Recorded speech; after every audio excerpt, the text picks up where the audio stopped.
Bienvenidos a estas primeras series de Venciendo los desafíos de crianza en cuarentena. Estamos aquí con Gloria Caballero Pascual Leone.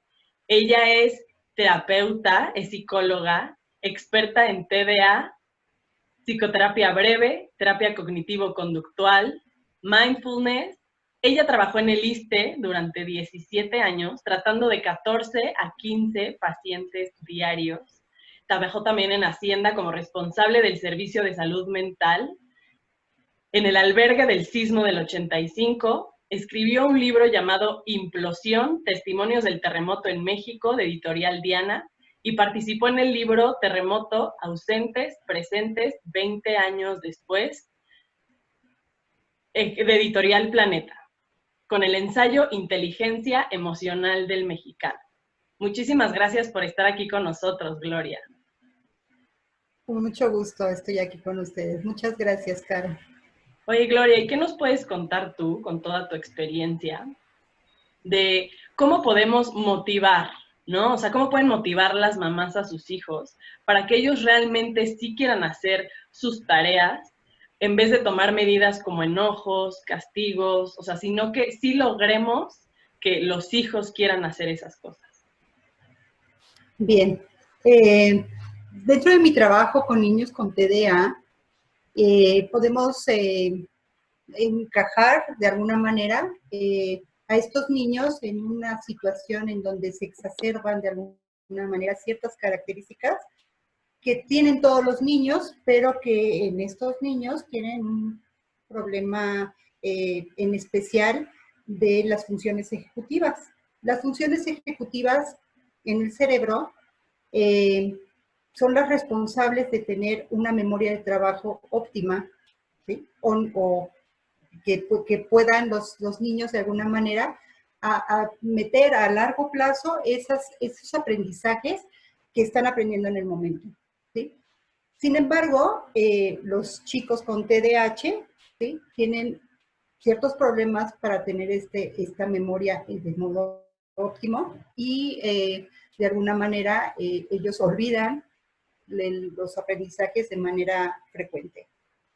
Esto hace que de alguna manera las madres se sientan muy frustradas porque les enseñan algo en un momento dado y a la hora o las 2 horas ya no lo saben, ¿sí? Esto no solamente pasa con niños con TDAH, también con muchos niños que tienen sus funciones ejecutivas totalmente normales, sin ningún problema, que tienen un cerebro típico. El problema de un TDAH es que tiene un cerebro de alguna manera distinto, de morfología, distinto al niño con un cerebro normal, ¿sí?, o típico, no digamos normal, sino típico, porque también el cerebro de un niño con TDAH es normal, ¿sí? No estamos hablando de normales o anormalidades, de normalidades o de anormalidades. Me refiero a eso. Bien, también dentro de las funciones ejecutivas está el control inhibitorio. Los niños con TDAH son muy impulsivos. Es muy difícil que ellos se paren a pensar que sus actos van a tener una consecuencia posterior. Por eso son niños que finalmente, pues, si se les antoja pararse, ellos se paran. Si se les antoja decir no, lo hacen. Si se les antoja de alguna manera ponerse a brincar cuando no es el tiempo de brincar, lo hacen también, ¿sí? Entonces, esto los lleva también a un problema de atención y obviamente de aprendizaje, ¿sí? Bien, tampoco saben planificar, ¿sí? El problema de seguir instrucciones es una de las situaciones en donde los chicos con TDAH tienen problemas para aprender. Y tienen también una flexibilidad cognitiva un poco deteriorada. Digamos que ellos no han podido, de alguna manera, lograr hacer unas redes neuronales porque se les ha modelado, tampoco han tenido la oportunidad de que se les haga el hábito, ¿sí? Y bueno, pues yo lo que quiero en esta sesión es que pueda ayudar a las madres que ahorita están en problemas de aprendizaje con los chicos, porque pues ellas no son maestras, obviamente no tienen esa instrucción para poder llevar a sus hijos de manera óptima a un aprendizaje, ¿sí? Ya he visto en redes sociales que muchas mamás dicen, yo voy a hacer que mi hijo repruebe el año, ¿sí? Mejor que lo repita, ¿no? Pensando que ellas no han podido hacer un aprendizaje efectivo con sus hijos y yo quiero ayudarles en esto, ¿sí?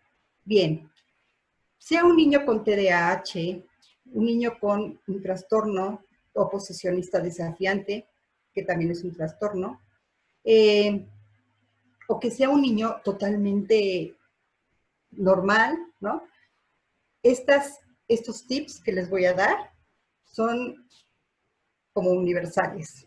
Van a poder aplicarlos a todos sus hijos y puede resultar a veces hasta obvio, ¿sí? Que son cosas que se deben hacer. Bueno, yo lo aplico en niños con TDAH porque, bueno, finalmente es mi trabajo y lo que tengo que hacer es que ellos de alguna manera crezcan con sus carreteras neuronales. Bien, el primer tip que les doy es que motiven mucho a sus hijos, ¿sí? Hay que saber primero que no todos aprenden igual, que a lo mejor sus hijos aprenden mejor si juegan, si les presentan videos, si los temas se los presentan a modo de cuentos, de historias, con dibujos, en fin, tienen que ver más o menos cómo es que aprende su hijo. Bien, después, otra cosa que para que fomentemos esta motivación es vincular este aprendizaje con lo cotidiano. Muchas veces, por ejemplo, como nos enseñaron las fracciones, por ejemplo, ¿no? ¿Sí? Nos los enseñan con teoría en el pizarrón y muchas veces no lo entendemos porque además nuestro desarrollo como de aprendizaje, ¿sí? Nuestro desarrollo infantil, ¿no?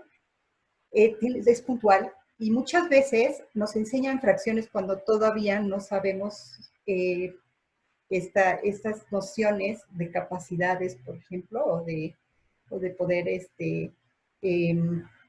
bueno, son cosas más técnicas, pero finalmente no vamos a hablar de Piaget, obviamente, pero vamos a hablar que a lo mejor los niños todavía no están en su punto máximo para poder aprender este tipo de cosas y entonces es más fácil enseñarles a modo de lo cotidiano. Por ejemplo, si vamos a enseñarles fracciones, pues con un pastel, por ejemplo, ¿sí? Les podemos enseñar, ¿sí? ¿Qué vamos a enseñarles? La suma, la resta, la división, la multiplicación.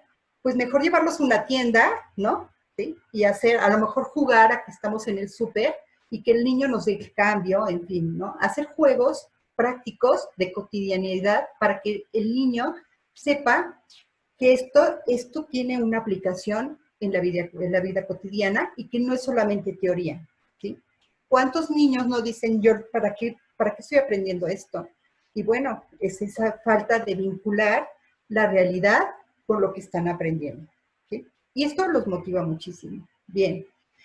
Otra forma de motivar a los niños, y que es necesario, es reforzarlos positivamente, ¿sí?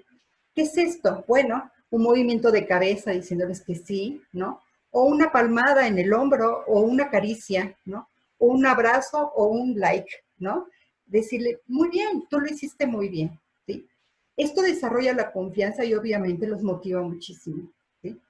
Ellos lo que necesitan es que los refuercen positivamente siempre, ¿sí? Algo que hacemos mucho las mamás de repente, ¿sí? Es ponerles calificativos. Te estás distrayendo, eres muy, y podemos ponerle varios calificativos, ¿sí? Esto hay que evitarlo, hay que evitar los castigos, hay que evitar juicios, ¿sí? Y obviamente, bueno, pues esto, si lo quitamos y además, bueno, vemos cómo aprende, si además vinculamos el aprendizaje a lo cotidiano y si además lo reforzamos positivamente, estamos motivando al niño a que él alegremente aprenda, ¿sí? Bien, como no están en un ambiente escolar, ¿sí? Es muy fácil hacer esto, ¿sí? A lo mejor es muy desgastante para la mamá porque piensa que entonces tiene que planear juegos, etcétera. No, simple y sencillamente es jugar con él. Jugar con él como jugaríamos en la tarde a las muñequitas o a la carreterita o qué sé yo, ¿no? ¿Sí? Vincular y reforzar al niño para que él aprenda. Ok. El siguiente tip es la gestión del tiempo. Es muy importante, sobre todo con los niños con TDAH, que tengan calendarios, que tengan relojes, que tengan los cronómetros, que tengan las agendas, que planifiquen. Planifiquen todas las actividades. ¿Por qué? Porque un niño con TDAH, ¿sí?, le es imposible seguir pasos, seguir instrucciones. Le es muy, muy difícil. Entonces, lo que tiene que hacer el educador o la madre o el padre es ayudarlo moldeándole cómo tiene que hacer paso a paso cada tarea, ¿sí? Todas las tareas. Y si esto además está planeado y gestionamos su tiempo, ¿sí?, vamos a poder ayudarlo a que tenga más calma, que sepa esperar, que esta parte del control inhibitorio se dé, ¿sí?, y que pueda él seguir pasos tranquilamente sin necesidad de que el padre se ponga mal, la madre no quiere estudiar, se levante, etcétera, ¿sí? Bien, vamos poco a poco. Agendar o calendarizar, me refiero a que todas esas actividades que tiene que hacer el niño durante una semana, durante el día, durante un mes, ¿sí?, hasta el tiempo libre, hay que agendárselo. Decirle, de tal hora a tal hora vas a hacer esto, de tal a tal hora vamos a hacer esto, ¿no? Vamos a hacer ejercicio, vamos a jugar, vamos a hacer la tarea, etcétera, ¿sí? Y si el niño lo está viendo en un calendario, lo está viendo en una agenda, obviamente él sabe exactamente qué va a hacer, ¿sí? Y no, a ver, ¿qué hacemos? ¿Sí? O cómo lo hacemos, o cuánto tiempo nos tardamos. Y eso es lo que tenemos que ver, ¿sí?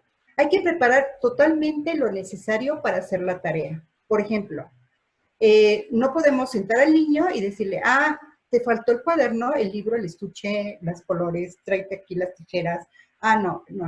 Hay que preparar todo antes y ponérselo al niño cerca para que él pueda utilizar todo el material que requiera, ¿sí? Bien.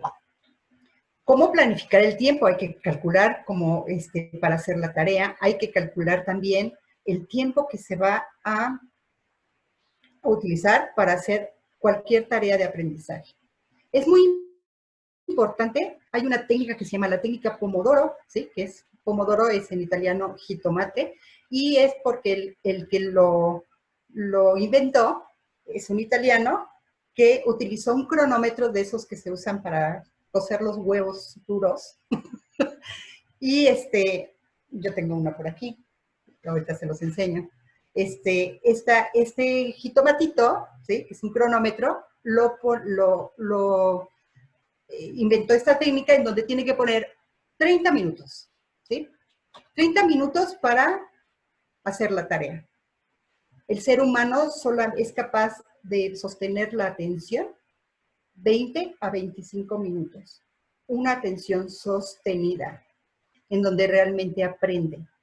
Si un adulto, un ser humano normal, un niño, solamente puede atender de 20 a 25 minutos, no nos imaginemos un TDAH, ¿sí? Bien, entonces, son 20, 25 minutos de tiempo de atención sostenida en donde el niño va a aprender y 5 minutos de recreación. Puede ser cualquier cosa, ¿sí? Puede ser, por ejemplo, gimnasia cerebral, puede ser que se airee, que vaya a tomar agua, que vaya al baño, pero son 5 minutos que el niño va a utilizar para hacer lo que quiera. Y después de esos 5 minutos se vuelve a sentar y podemos tener una atención sostenida nuevamente de 20 a 25 minutos. ¿Sí? Esto, además de planificar el tiempo, de planificar sus espacios, de planificar su aprendizaje, obviamente, ¿sí?, los motiva, porque saben que es un tiempo corto el que tienen que estar con la atención sostenida y posteriormente pueden descansar. ¿Sí? Bien, no hay que sobrecargar el espacio. Las paredes deben estar limpias, no debe haber música de fondo, la televisión debe estar apagada, no tienen que tener distracciones, que pasa el perro, que ya el perro ya le está dando la pelota para jugar, etcétera. ¿Sí? Evitar todo ese tipo de distracciones para que el niño en esos entre 20 y 25 minutos tenga la atención sostenida. ¿Sí? El espacio debe ser confortable, que esté a gusto, que esté contento. La organización del espacio también es muy importante. Hay que respetar ese espacio de trabajo, no llenarle de estímulos que pueden distraerlo. Monitorear constantemente el uso de las tecnologías, porque a veces los dejamos, sobre todo cuando son adolescentes, los dejamos tomando clase, ¿sí? Y cuando de repente volteamos están en el videojuego, ¿sí? Entonces hay que monitorear constantemente el uso de las tecnologías, ¿sí? Bien, hay que graduar también las tareas. ¿Cómo? ¿Sí? Hay altas, de alta complejidad, hay de mediana complejidad y hay de bajas complejidades. Entonces, lo que nosotros tenemos que hacer como mamás es ver cuál es la materia que a este niño le cuesta más trabajo. ¿Sí? Y entonces poner el estudio, el momento, el tiempo de estudio por complejidad. ¿Qué vamos a hacer? Primero tiene que ser el orden para hacer las tareas, es primero el mediano, de mediana complejidad. Posteriormente nos vamos al alto y al final el bajo. ¿Por qué? Porque las medianos, como no es muy complejo, ¿sí?, lo motiva para seguir trabajando, como que se encarrera, ¿sí? Es como el calentamiento. Entonces, hace la tarea de mediana complejidad y nos pasamos a la de alta complejidad. Y esta de alta complejidad la va a hacer en un espacio de tiempo que nosotros determinemos, que creemos que va a hacer la tarea sin ningún problema. Puede ser menos de 20 minutos, puede ser 10 minutos, ¿sí? Nosotros como padres tenemos que ver hasta qué punto podemos presionar al niño para que haga una tarea de alta complejidad. Posteriormente nos vamos a la de baja complejidad. Puede ser a lo mejor pues que le dejaron un dibujo de biología y como eso es muy fácil, eso los motiva muchísimo y además al final, cuando terminan sus tareas, ellos sienten verdaderamente, tienen esa sensación de que aprendieron de verdad algo, ¿sí? Y que no es tan difícil, ¿sí? No hay que dejar las tareas más complejas al final porque y además ya están muy cansados, ¿bien? Entonces siempre la más tranquila al final. Lo vemos en las escuelas, lo tienen muy, muy claro en las escuelas, ¿sí? Los tiempos son también muy, muy, muy claros, son 50 minutos de clase, ¿sí? En donde el maestro expone el tema y posteriormente, después de los 20, 25 minutos, ponen inmediatamente actividades en donde el niño va a desarrollar el tema, pero va a estar más tranquilo, más libre de esa tarea que tienen que tener de tarea la atención sostenida. Bien. ¿Qué más hay que hacer? Además de graduar la complejidad de la tarea, también hay que enfocarlo a una tarea a la vez, ¿sí? No podemos hacer de que, pues mientras, ¿te acuerdas cuánto es 2 por 6? Ponte aquí a dibujar esta parte de, no, ¿sí? O sea, es una tarea a la vez y bien programada. Bien. Algo que es muy importante en todos los niños, pero con los niños con TDAH es mucho más importante, es el ejercicio físico. Es muy importante. La química cerebral los neurotransmisores importantísimos para que se dé esta neurotransmisión y que se puedan hacer las sinapsis, necesitamos tres elementos importantísimos, tres compuestos. Es la dopamina, la serotonina y la norepinefrina. Estos tres sustancias colaboran muchísimo para que se haga la sinapsis y la neurotransmisión y se dé el aprendizaje.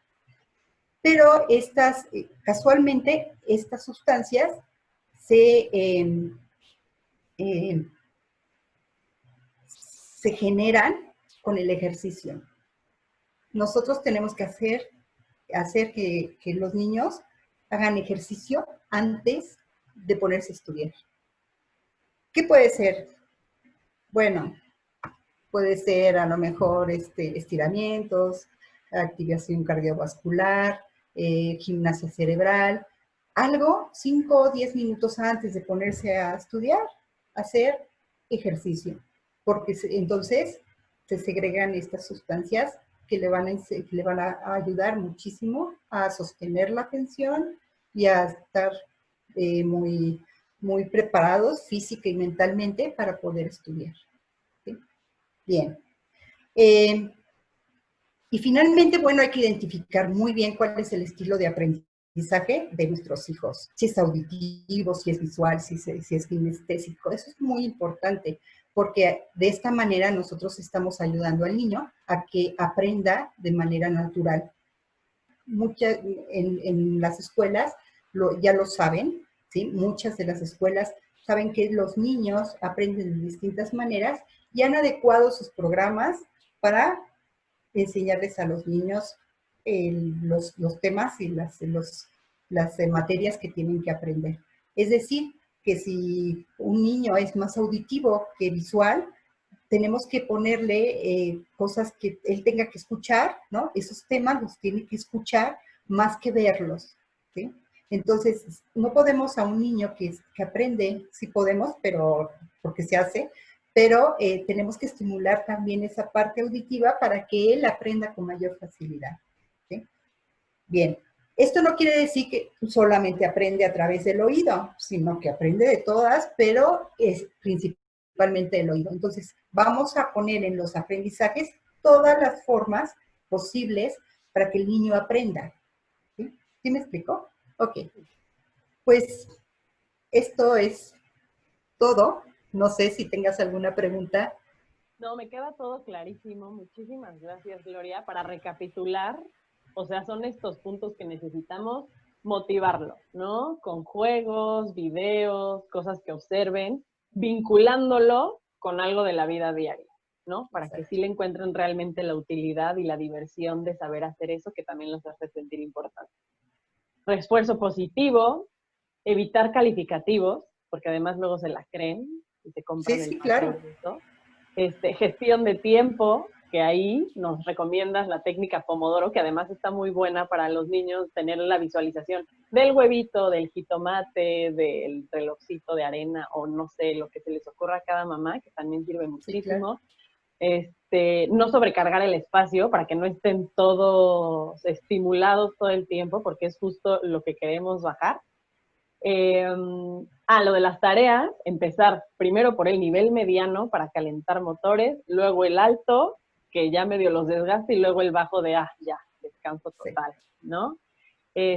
Una tarea a la vez, ejercicio físico también, que les ayuda a generar estos neurotransmisores que dices tú. ¿Y qué otra cosa? Pues identificar qué tipo de aprendizaje tienen, ¿no? Y aparte de esto también, no lo veo como el que solo le va a servir a nuestros hijos, sino también a nosotros como adultos, empezar, porque luego pasa que estamos en la casa y no terminamos ni una sola tarea porque estamos en 18,000 cosas, hacemos todo, pero nada, ¿no? Entonces, claro. Esto tiene que ver, lo que sí es importante es que sepamos que no solamente son los niños y los jóvenes los que pueden tener TDAH. Obviamente, este es un trastorno y no es una enfermedad. Es un trastorno por lo cual no se cura, no tiene cura. tampoco es una enfermedad, por eso no tiene cura, ¿no? Es un trastorno. ¿De qué se trata? Bueno, pues se trata de que si no tiene directamente la red neuronal para poder aprender, bueno, pues hay que hacérselas, ¿no? Y entonces un adulto también tiene TDA, ¿sí? Puede tener TDA, ¿sí? Y además esto de alguna manera es también tiene una carga genética importante, ¿sí? O sea, si hay un niño con TDAH, seguramente es porque en la familia alguien tuvo TDAH, ¿sí? El padre, la madre, los tíos, qué sé yo, ¿no? Siempre hay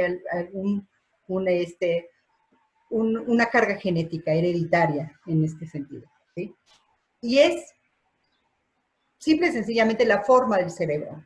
Nada más es la forma del cerebro que no llega directamente a las funciones ejecutivas y que de alguna manera pues hay que entrenarlas. Pero siempre va a tener el trastorno. Entonces, el adulto con TDAH lo que hace es procrastinar. ¿Qué es procrastinar? Es dejar, aplazar todas las actividades que de alguna manera le generan un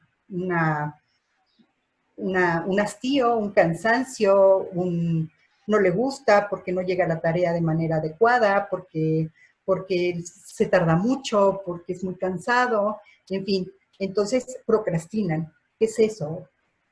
Lo aplazo todo y esto ocasiona, obviamente, bueno, pues muchos problemas porque hay una falta de organización enorme, no saben planificar, no saben ni siquiera cómo empezar sus días, ¿sí? Y esto nos pasa a muchos adultos, a muchos, ¿sí? Claro. Con TDAH o sin él, ¿sí? Y bueno, ya hablaremos, si gustan, después Sí, de más hablar adelante de la procrastinación, que es un de la tema buenísimo y procrastinación. yo creo que todos tenemos ahí. Lo veremos eso más adelante, sin duda Claro alguna. que sí, con mucho Muchísimas gusto. gracias, Al Gloria, por estar contrario, fue un aquí con placer. nosotros. Te agradezco infinitamente. Ahí tenemos todas tus redes sociales y tu página, etcétera. Y otra vez, muchísimas gracias por estar aquí con Al nosotros. contrario, estoy muy contenta de haber estado con ustedes. Hasta luego. Hasta luego.